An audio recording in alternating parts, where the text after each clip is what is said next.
City গার্ডেনে আপনাদের স্বাগত। বর্ষা যেমন গাছপালার জন্য অত্যন্ত উপকারী, ঠিক তেমনি অতিরিক্ত বর্ষা কিন্তু গাছপালার ক্ষতির কারণ।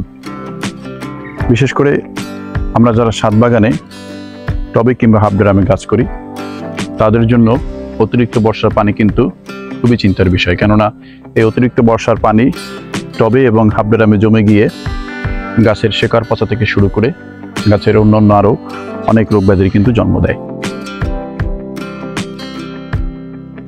এই সময়টাতে ছাদ বাগানের অন্যান্য গাছগুলি ফল শূন্য থাকলেও কিন্তু সাইট্রাস জাতীয় গাছগুলিতে ফল রয়েছে। বিশেষ করে মালটা এবং কমলার যে গাছগুলি রয়েছে সেই গাছগুলি কিন্তু প্রচুর পরিমাণে ফল ধরা অবস্থা আছে এবং অতিরিক্ত বৃষ্টির কারণে কিন্তু সেই ফলগুলো অনেক সময় দেখা যায় যে অপরিপক্ক অবস্থায় গাছ থেকে ঝরে যাচ্ছে। আমরা সব ধরনের খাবার প্রয়োগ করছি, ঠিকঠাক মতো যত্ন নিচ্ছি, তবুও কিন্তু কখনো কখনো গাছের কিছু কিছু ফল হলুদ হয়ে অকালেই ঝরে পড়ে যাচ্ছে। এটা কিন্তু আমাদের ছাদ বাগানীদের জন্য একটা কমন সমস্যা।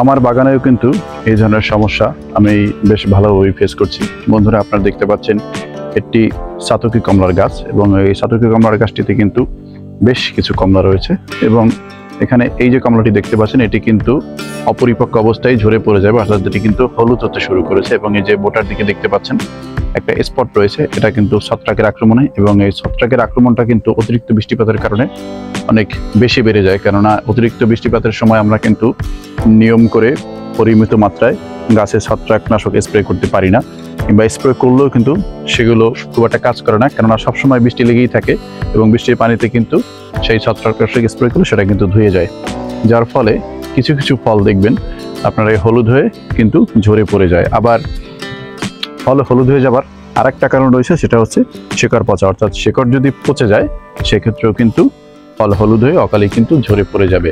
তো সারা বছর কষ্ট করে আমরা যখন ফলগুলোকে একটা মেচুর পর্যায়ে নিয়ে আসি তখন যদি অনাকাঙ্ক্ষিত কারণে গাছ থেকে ঝরে পড়ে যায় তখন কিন্তু খুবই খারাপ লাগে। কেননা এমন সময় ফলটা ঝরে পড়ে যায় যখন আমরা সেই ফলটা খেতেও পারি না।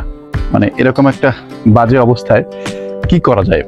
তো বন্ধুরা, আজকের আপনাদের সাথে কিছু টিপস শেয়ার করব, যে টিপসগুলো আপনারা ফলো করলে আপনাদের গাছে যে ফলগুলো অকালে ঝরে পড়ে গেছে সেগুলো তো আর ফেরানো যাবে না, কিন্তু বাকি যে ফলগুলো এখন পর্যন্ত আক্রান্ত হয়নি সেই ফলগুলো কিন্তু আপনারা পরিপক্কতার দিকে নিয়ে যেতে পারবেন এবং একটা নির্দিষ্ট সময়ের পরে খুব ভালোভাবে সেগুলো গাছ থেকে পেরে নিতে পারবেন। শেকড় পচা এবং ছত্রাকের আক্রমণ ছাড়াও কিন্তু পর্যাপ্ত খাবারের অভাবেও আপনার গাছের ফলগুলি কিন্তু হলুদ হয়ে ঝরে পড়ে যেতে পারে। তো সেক্ষেত্রে একটা ভালো মানের মাইক্রোনিউট্রিয়েন্ট যদি আপনার গাছে প্রয়োগ করে দিতে পারেন সেক্ষেত্রে খাবারের অভাবটা কিন্তু পূরণ হয়ে যায়।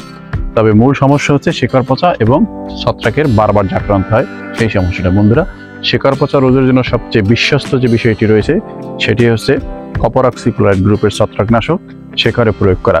সেক্ষেত্রে আপনাদেরকে যেটা করতে হবে, গাছের গোড়াটা হালকা কিছুটা খুঁচিয়ে সেখানে কপার অক্সিক্লোরাইড গ্রুপের ছত্রাকনাশক এটা 5 গ্রাম 1 লিটার পানিতে গুলিয়ে ভালোভাবে আপনি গাছের গোড়ায় দিয়ে দিতে পারেন এবং গাছ যদি হাফ ড্রামে থাকে তাহলে প্রতিটি গাছের জন্য 1 লিটার এবং গাছ যদি ছোট টবে থাকে সেক্ষেত্রে আপনারা প্রতিটি গাছের জন্য হাফ লিটার করে ব্যবহার করতে পারেন। এছাড়াও আপনারা বর্ধু মিক্সচার ব্যবহার করতে পারেন। সেক্ষেত্রে 10 গ্রাম বর্ধু মিক্সচারের জন্য আপনাকে 1 লিটার পানি ব্যবহার করতে হবে। এইভাবে আপনারা মিলিয়েও কিন্তু গাছের শেকড়ে অর্থাৎ গাছের মাটি যদি প্রয়োগ করেন সেক্ষেত্রে কিন্তু শেকড় পচা থেকে গাছটিকে আপনি বাঁচাতে পারবেন। সেই সাথে সেই একই মিক্সচার কিংবা একই ছত্রাকনাশক সমহারে যদি আপনি গাছে স্প্রে করে দেন তাহলে কিন্তু খুব ভালো ফল পাবেন। এটা গেল শেকড় পচা এবং ছত্রাকনাশকের বিষয়। তারপরে যদি আপনি দেখেন যে না, এটা সমস্যার সমাধান হয়ে গেছে কিন্তু তবুও আপনার গাছের কিছু কিছু ফলে এখনো সমস্যা রয়ে গেছে কিংবা পাতা হলুদ হয়ে ঝরে যাচ্ছে, তখন কিন্তু আপনাকে অবশ্যই একটা ভালো মানের মাইক্রোনিউট্রিয়েন্ট গাছের গোড়ায় গুলে দিতে হবে এবং সমস্ত গাছে স্প্রেও করে দিতে হবে।